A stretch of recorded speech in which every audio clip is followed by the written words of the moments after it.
సమూయేలు మొదటి గ్రంథము 29వ అధ్యాయము. అంతలో ఫిలిష్తీయులు దండెత్తిపోయి ఆఫెకులో దిగియుండిరి. ఇశ్రాయేలీయులు యెజ్రెయేలులోని జల దగ్గర దిగియుండిరి. ఫిలిష్తీయుల సర్దారులు తమ సైన్యమును 100 మందిగాను 1000 మందిగాను వ్యూహపరచి వచ్చుచుండగా దావీదును అతని జనులును ఆకీషుతో కలిసి దండు వెనుక తట్టున వచ్చుచుండిరి.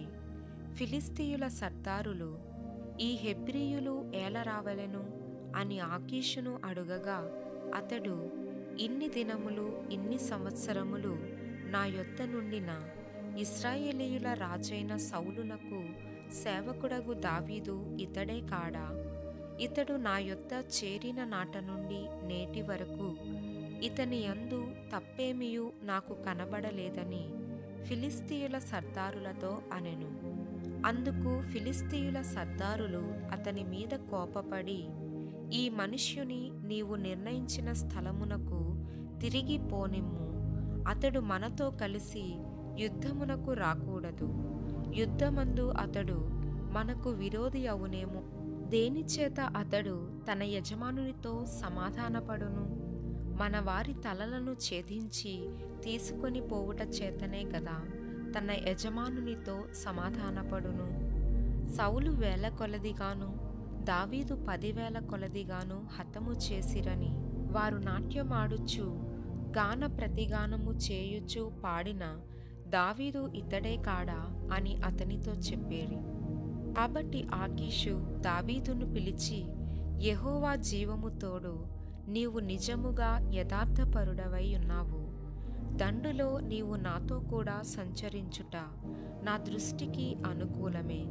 నీవు నా యొద్దకు వచ్చిన దినము నుండి నేటి వరకు నీ యందు ఏ దోషమును నాకు కనబడలేదు గాని సర్దారులు నీ యందు ఇష్టము లేకయున్నారు.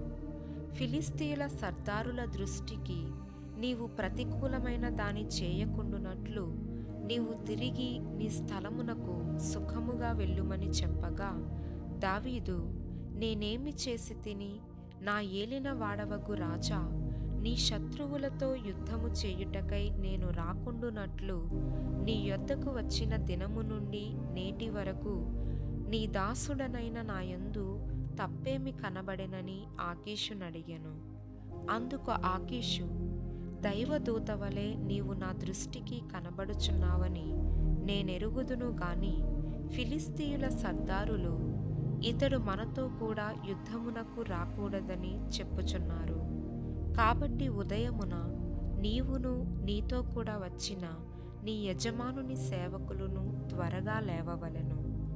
ఉదయమున లేచి తెల్లవారగానే బయలుదేరిపోవలెనని దావీదునకు ఆజ్ఞ ఇచ్చెను.